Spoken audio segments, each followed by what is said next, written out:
If you're stuck at your desk in your 9 to 5 and feel like you're pursuing somebody else's dream rather than yours, well, the first step is done because you notice something that you won't be able to unsee. I invite you to join me and get to know yourself better before you quit with these 7 exercises.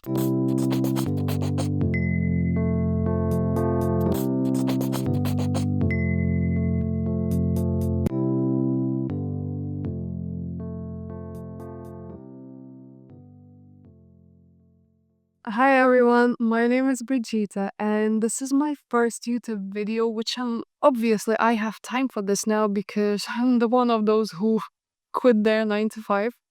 I am a recovering architect who decided to listen to this nagging voice inside my head and try to explore things in life that really turn me on. Together with my job, I quit safety, salary, title of an architect, and I surrendered to chaos, failure, and getting really uncomfortable until I figured things out. It takes a bold decision. This is why I like to share these 7 exercises that got me to the point where I was like, yeah, it's time for a change. First one, let's start with the most boring one, which is, of course, meditate. I know you are probably tired of hearing about it, but it is literally the best way to open up your system to allow these messages coming in, at least that I know of. You know the feeling when you hear some bad news and your body literally shuts? It tenses up, your jaw stiffens. The whole thing here is about learning to notice these little moments because they can literally mess the whole thing. In these moments, your mind gets activated because its only job is to protect you based on familiar past. It literally starts to look back and see if there are any precedents and calculate the best way forward. What happens is that it is impossible to hear your higher self, and you are very likely to choose something that does not align with you. Oh, I did this so many times. Just feel kind of safe again. Oh, the illusion of safety. This really affects me, especially because I'm a woman. So, the best way to break this unconscious pattern is boom, you get it. Meditate. Number 2, see what is the easiest to daydream about, what flows. Sometimes I notice myself dreaming, especially while going for a walk. Um, no music, no podcasts, same old paths, just so you don't get distracted. Let it flow freely and just reflect what daydreams got you feeling high. None of that pre planned, manufactured manifestation BS. Regan Hillier recently spoke about this manufactured versus surrendered manifestation, and I think it's so spot on. We usually tend to manifest the dreams of our dad, our friend, our teacher. We listen to too many podcasts and think the thoughts of others. This is why I love exercises of literally getting bored. Now, looking back, the moment when we got rid of our TV and got really heavy about digital detox, the biggest transformation began. Number 3, what gives you energy? It is a fantastic idea to get yourself conscious throughout the day and see which activities give you energy and which activities drain it. Try on a profession that you think you fancy and just watch your body, how it reacts. For example, I always knew that after my normal day in the office, I would just get drained. Even if it's work from home, drained. But then painting, singing, drawing, feng shuiing my house, or measuring energy grids just make me so refreshed without pressure of thinking how you are going to make the living out of it. Just feel it out. Maybe take notes.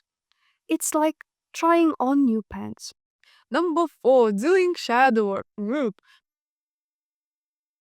After doing so called shadow work for quite some time, and I mean really digging deep, a weird thing happened.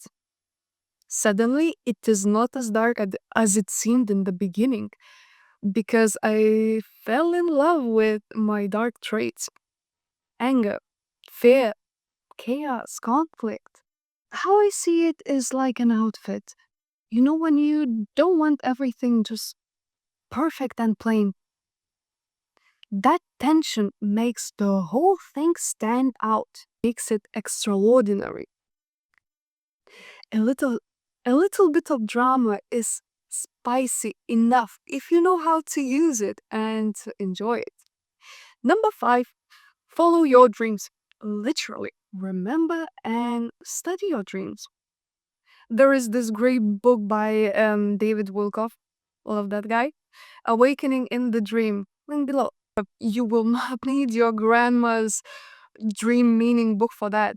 Once you know the basics and how your subconscious speaks to you through your dream, it is very handy to remember them. My favorite are nightmares, and this is why. Whenever there is something scary, it's like exaggeration of something that you hate about you or your life. It is literally a part of you. If you recognize such things and you are mindful enough to change it, it is a useful messaging system.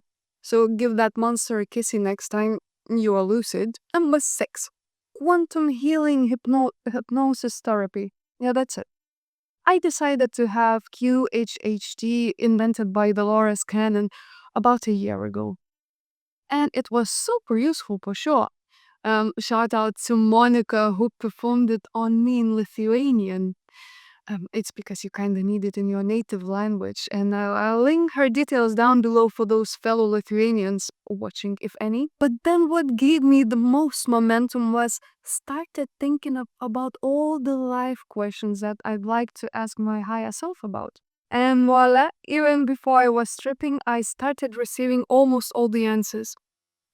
It's because, well, sometimes the topic is too precious for your mind and it really gets activated. The whole point about this is that you have this direct connection with your higher self and you can get all the answers like that if you wish. And if you don't know how to relax your mind enough just yet, I'd really recommend to get a QHHT. And number 7, get a human design rating. And this is a big one. I'm so thankful for this guy, Ra Uruhu, who came up with the system. You can literally get your manual. You might think that you know yourself, but the problem is that most of the patterns are unconscious. I'll drop a link down below where you can get your free chart, or if you want to go dive in deeper, you can always get a pro to do that. I'm not gonna go deep into this topic, but for me, it took a few years to start discovering my true power as a manifester, to get in tune with my authority system, which is emotional, by the way, and to get to know my profile and really exercise it in life. It takes time, even if you are into abrupt changes like me. And using human design, you can always fine tune your approach, but just work with it and see where it gets you. And the rest of the part today, get vulnerable and fail fast forward. You know, when you decide to declutter or you redecorate your home, naturally, you know it will get messy. You expect the chaos. You know this is what happens when you start changes. I think changing what you do in life is exactly the same. It is just your ego, which is too attached to who you are and it is scared by the unknown. This is why we tend to get stuck. Better familiar hell than unfamiliar heaven, right? Wrong! So, this is one of the biggest experiments for me, the so called surrender experiment, which is the name of a really good book, which I will also link down below. This time, I'm willing to get really uncomfortable, to fail as much as I want and see what happens. If you are interested and maybe have similar journeys, just comment down below. I might even read them. Thank you for your time.